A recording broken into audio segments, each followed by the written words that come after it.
교육 지옥. 네, 한국의 이 지독한 입시 경쟁을 말할 때 꼭 나오는 단어죠. 다들 아실 겁니다. 그런데요, 이 100년은 묵은 것 같은 난제를 풀기 위해서 정말 말 그대로 서울대를 10개 만들자는 아주 파격적인 제안이 나왔습니다.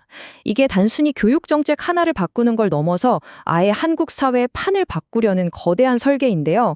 오늘 이 제안을 한번 제대로 파헤쳐 보겠습니다. 자, 이 숫자 한번 보세요. 0.5%. 이게 뭘까요? 바로 한 해 수험생 중에서 서울대학교에 들어갈 수 있는 확률입니다. 단 하나의 정상, 그 꼭대기를 향해서 모두가 달려가는 이 거대한 피라미드에서 정말 극소수만 도달할 수 있는 확률이죠.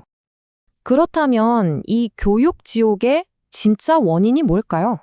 그냥 경쟁이 너무 치열해서?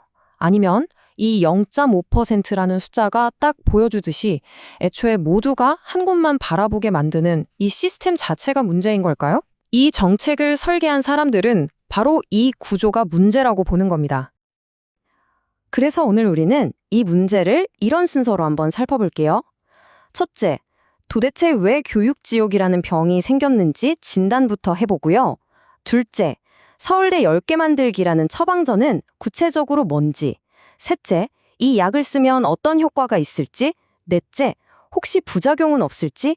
그리고 마지막으로 이 거대한 계획이 성공하려면 꼭 필요한 조건들은 뭔지 따져보겠습니다. 자, 그럼 먼저 진단부터 시작해볼까요? 문제의 핵심은 이겁니다. 목적지는 딱 하나인데 길은 꽉 막혀있는 고속도로. 이걸 바로 병목 현상이라고 하죠. 지금 우리 시스템은요, 소수의 전사를 뽑아서 모든 걸 독점하게 만드는 전사사회랑 똑같다는 거예요. 여기서 진짜 중요한 게 뭐냐면 입시 규칙을 아무리 공정하게 뜯어 고쳐도 결국 극소수만 성공하고 나머지는 실패자로 만드는 이 구조 자체는 절대 안 바뀐다는 겁니다. 왜냐? 가는 방법만 바꾸는 거지 이 좁은 길 자체를 넓히는 건 아니니까요. 이런 독점 구조가 뭐 하루아침에 생긴 건 아닙니다. 거슬러 올라가 보면 일제강점기 때 유일한 대학이었던 경성제국대학에서 시작됐고요. 해방 후에는 미군정이 여러 학교를 합쳐서 지금의 거대한 서울대 하나를 만들면서 그 중심 자리가 확고해졌죠. 물론 70년대 산업정책이랑 맞물려서 지방 국립대들이 힘을 얻으면서 잠시 균형을 맞추나 싶었어요. 하지만 90년대에 대학 설립 규제가 확 풀리면서 서열화는 오히려 더 심해져 버렸습니다. 자, 이걸 보시면 정말 기가 막힌 지점이 보입니다. 바로 기회의 격차인데요. 한국 학생이 서울대급 대학에 갈 확률, 아까 0.5%라고 했죠? 근데 서울대 10개 만들기의 모델이 된 미국 캘리포니아 대학, UC 시스템을 한번 보세요. 여기서는 비슷한 수준의 대학에 갈 수 있는 기회가 무려 18.5%나 됩니다. 와, 37배나 차이가 나는 거예요. 그렇다면 이 꽉 막힌 고속도로를 뚫기 위한 처방전은 대체 뭘까요? 바로 국립대학 시스템 전체를 드러내는 그야말로 대수술입니다. 이 대수술 어떻게 하냐고요? 계획은 크게 3단계입니다. 첫째, 전국의 9개 거점 국립대학에 서울대랑 똑같은 수준으로 돈과 지원을 쏟아부어서 레벨을 확 끌어올립니다. 둘째, 서울 1대학, 2대학 이런 식으로 브랜드를 같이 쓰거나 아예 한국대학교 같은 새 이름으로 싹 통합해서 서울대 지방 이 구분을 없애버리는 거예요. 그리고 마지막 셋째, 캘리포니아 UC 시스템처럼 하나의 통합 이사회를 딱 만들어서 이 10개 대학의 큰 그림, 그러니까 전략과 예산을 한 번에 관리하는 겁니다. 이게 바로 캘리포니아 모델의 핵심이죠. 흩어져 있지만 한 몸처럼 움직이는 거예요. 이 계획의 진짜 핵심 논리가 뭐냐면요. 좀 어려운 말인데 상징 자본의 양적 완화입니다. 이게 무슨 말이냐? 경제에서 돈을 막 찍어내서 돈의 가치를 떨어뜨리는 걸 양적 완화라고 하잖아요. 그거랑 똑같습니다. 극소수만 가질 수 있었던 서울대 졸업장이라는 이 상징적인 자본을 더 많은 학생들한테 나눠줘서 그 희소성의 가치를 떨어뜨리는 거죠.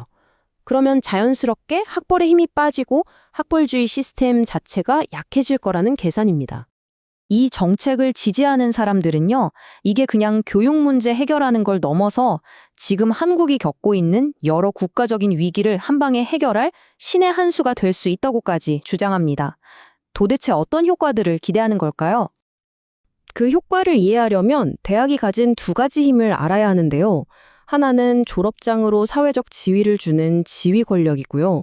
다른 하나는 새로운 지식과 기술, 산업을 만들어내는 창조 권력입니다. 솔직히 지금까지 한국 대학은 지휘 권력에만 너무 매달려 있었죠. 이 정책은 대학을 지역 발전의 엔진, 즉 창조 권력을 가진 기관으로 완전히 바꾸자는 겁니다. 그래서 기대하는 효과가 정말 어마어마합니다. 일단 교육 면에서는 당연히 입시 경쟁도 줄고 사교육비도 줄겠죠.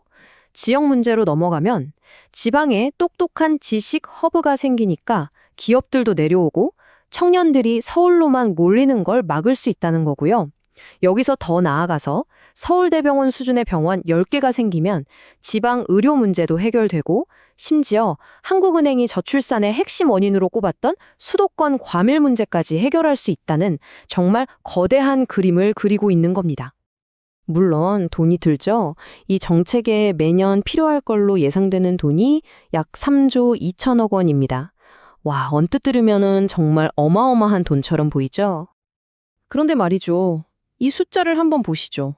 30조 원. 이게 뭐냐면요. 우리나라 연간 사교육 시장 추정 규모입니다. 이렇게 놓고 보니까 어떠세요? 서울대 10개 만들기에 드는 비용은 이미 우리가 이 문제를 해결하겠다고 쏟아붓고 있는 돈의 고작 10% 수준밖에 안 된다는 계산이 나옵니다. 하지만 당연히 반대 의견도 만만치 않습니다. 여기서부터 이 논쟁이 진짜 재밌어지는데요. 비판하는 쪽에서는 이 계획이 밑빠진 독에 물 붓기가 될 수 있다고 아주 강하게 경고합니다. 과연 어떤 부작용들이 우려되는 걸까요? 한 비판자는 이렇게 아주 날카롭게 꼬집었습니다. 서울대 10개 만들 바에야 차라리 서울시를 10개 만드는 게 빠르다. 이게 무슨 말이겠어요? 청년들이 서울로 가는 진짜 이유가 대학 간판 때문이 아니라 일자리, 문화, 교통 같은 모든 게 수도권에 다 몰려있기 때문이라는 거죠. 주요 비판을 정리해보면 크게 4가지입니다. 첫째, 아니 돈만 쏟아붓는다고 지방대가 갑자기 세계적인 수준이 될 수 있냐는 현실성 문제. 둘째, 국립대에만 돈을 몰아주면 가뜩이나 힘든 지방 사립대들은 다 죽으라는 거냐? 는 부작용 우려. 셋째, 서울대 간판이 흔해지면 결국 연세대 고려대가 반사이익을 얻어서 서열 구조는 그대로일 거라는 의도치 않은 결과. 마지막으로 그 10개 대학 안에서 진짜 서울대, 가짜 서울대 하면서 또 새로운 서열이 생길 거라는 신서열화 비판이죠. 그래서 이럴 바에야 하면서 나오는 대안들도 있습니다. 하나는 자원을 이렇게 나누지 말고 차라리 서울대보다 5배는 더 좋은 초일류 대학 한두 개 몰아주자는 선택과 집중 모델이고요. 또 다른 하나는 지금 시스템은 그대로 두되 특정 분야에 한해서 지방대 학생들이 서울대 공동학위를 받을 수 있게 길을 터주자는 조금 덜 파격적인 연계 학위제 같은 것도 거론됩니다. 이 논쟁이 그냥 밥그릇 싸움이 아닌 이유가 바로 여기에 있습니다. 세계 100위권 대학 수를 보면 미국은 28개, 불과 10년 전만 해도 하나도 없던 중국이 이제 13개입니다. 그런데 우리나라는요? 여전히 서울대 딱 하나뿐입니다. 이건 그냥 교육 문제를 넘어서 국가 경쟁력이랑 직결되는 문제입니다.